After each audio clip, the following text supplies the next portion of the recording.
Now, even though we are not going to eliminate your anxiety, we will learn how to manage it. Our goal is to reduce it, to give you some tools to help you work your way through it. So let's keep in mind that public speaking is a skill just like any other performance activity, like a musician, a singer, an actor, a dancer, any athletics and competition, right? It's all performance anxiety.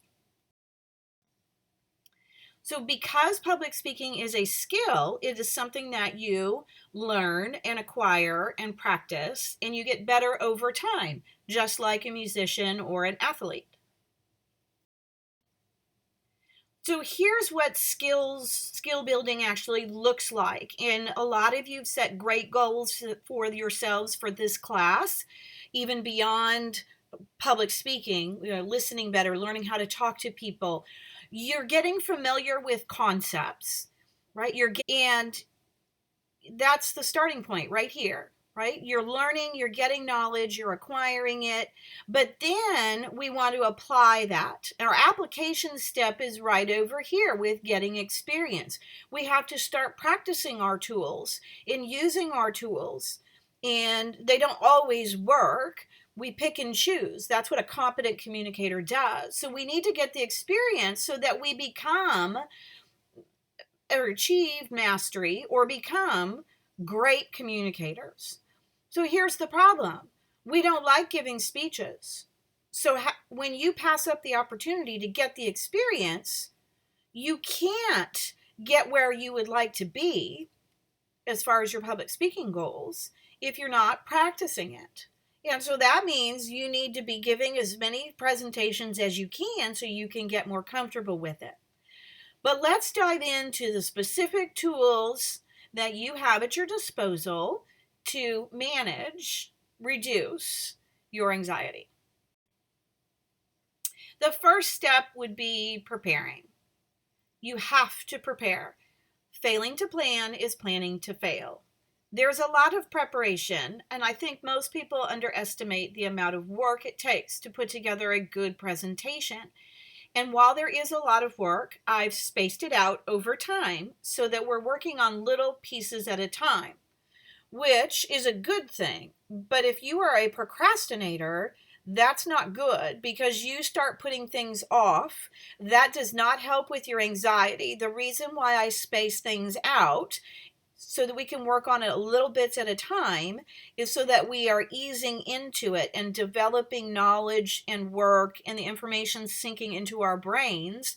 But if you put it off, you are going to create more anxiety for yourself.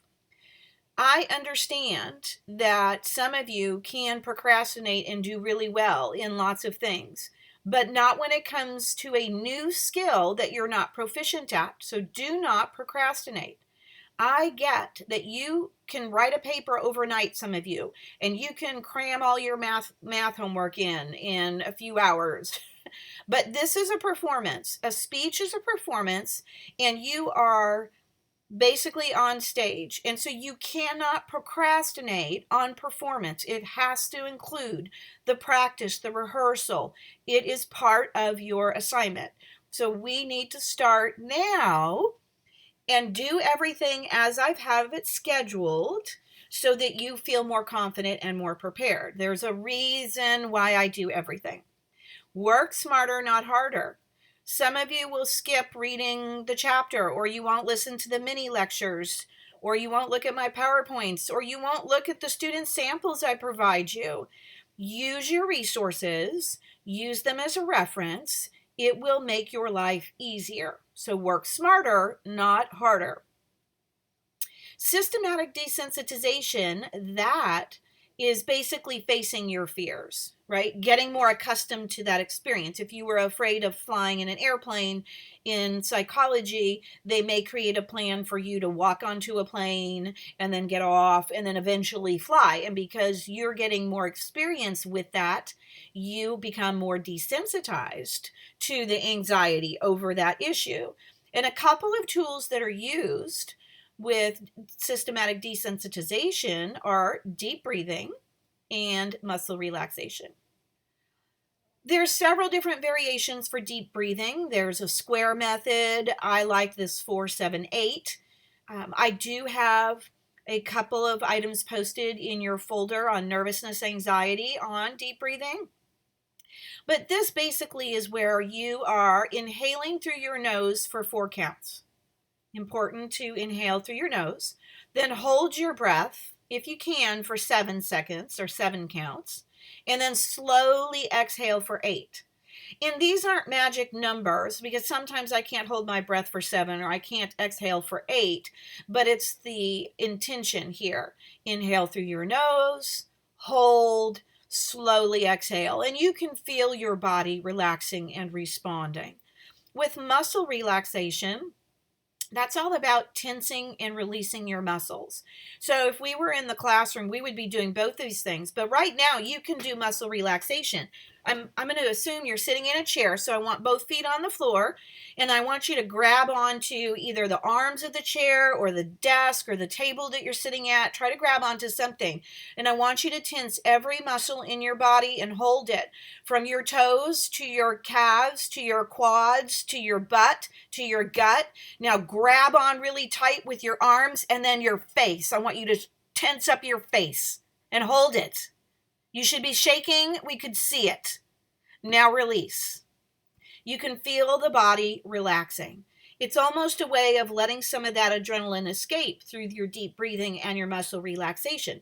The great thing about these two tools is you can do this while you're in your seat in front of while you're getting ready to speak. You just do it in a very subtle way where people won't pay attention to you. And so this is a way to really prepare, like right before it's your turn to speak, you can be doing this. Of course, you can do this anytime in any situation where you might feel anxious, a job interview or a first date, for example. Okay. Visualization, that is very successful for some and not for others.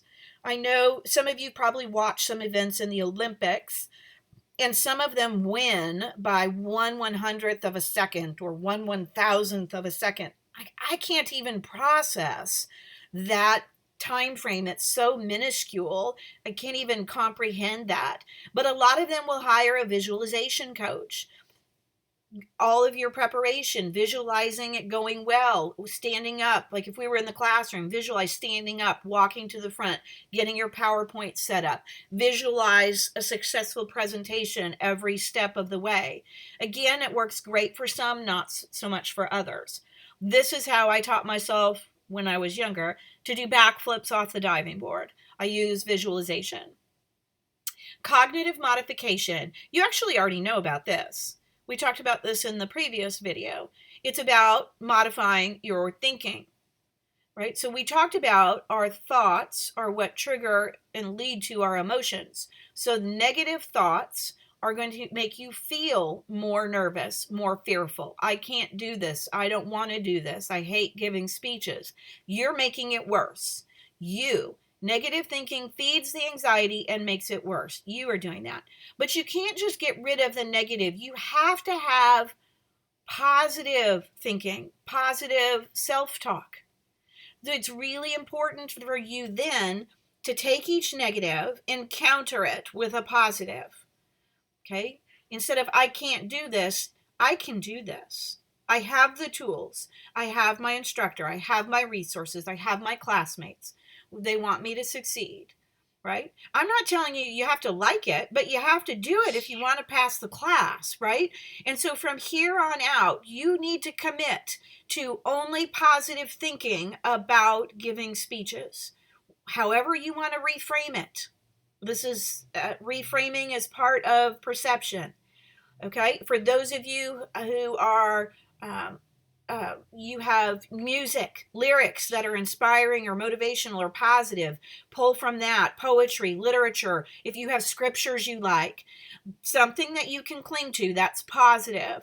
I only can psych you up so much. I only can be your cheerleader so much. You have to be your own cheerleader. You can do this. Remember, it's a skill and it can be learned.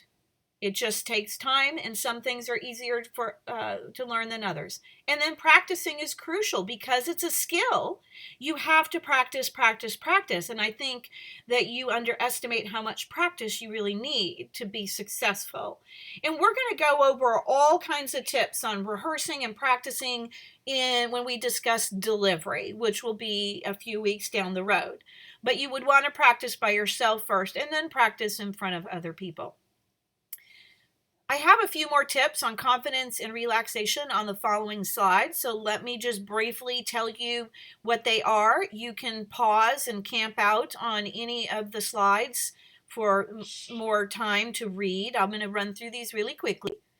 There are tips for building your confidence, including having good research, following my timeline. You will feel better. Activate the relaxation response. Work on your meditation or praying if you're a praying person. I am, right? Those are things that will help calm your body, your spirit, your soul. Obviously, working on relaxation with your deep breathing, muscle relaxation. We will work on how to take that anxiety and convert it into energy. So you're going to use your delivery skills to help you manage your anxiety. Good delivery skills will also disguise some of your nervous symptoms. Like if you have shaky hands or a shaky voice, we can learn to disguise that through our delivery. Remember, most of our symptoms are not visible to the audience. Okay, so they don't really know you're nervous unless you tell them. And so we want to disguise that. Here's a few final tips and reminders. It's normal. You are not alone. Right? Get going, get over it. Sometimes the most anxious time is the very beginning of your speech.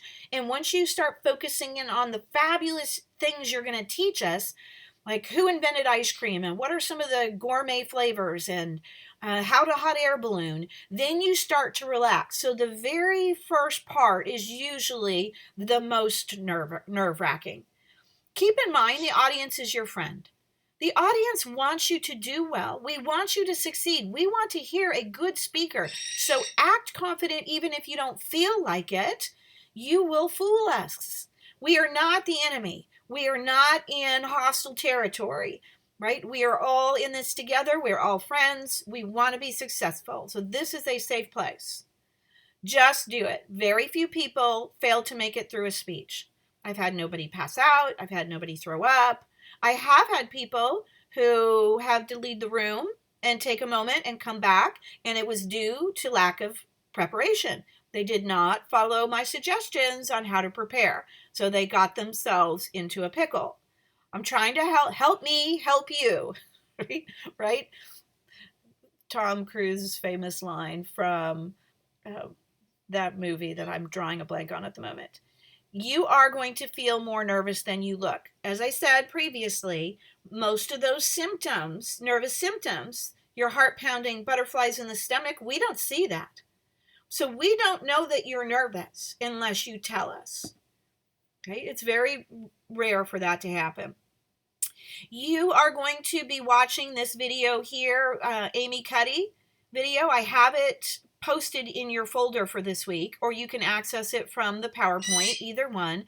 It's a great video on a little bit more about your body and how you can actually make a physiological change. And it's not just for public speaking, it's for any situation where you might feel anxious, a first day of class, first date, job interviews, things like that. All right, so going forward, attitude is everything. You need to believe in yourself. You can do this. You are smart. You are here. You're wanting to learn, right? Positive attitude changes everything. It's going to minimize your anxious feelings. Remember, positive thinking here on out. Are you committed? Okay, well, let's do this.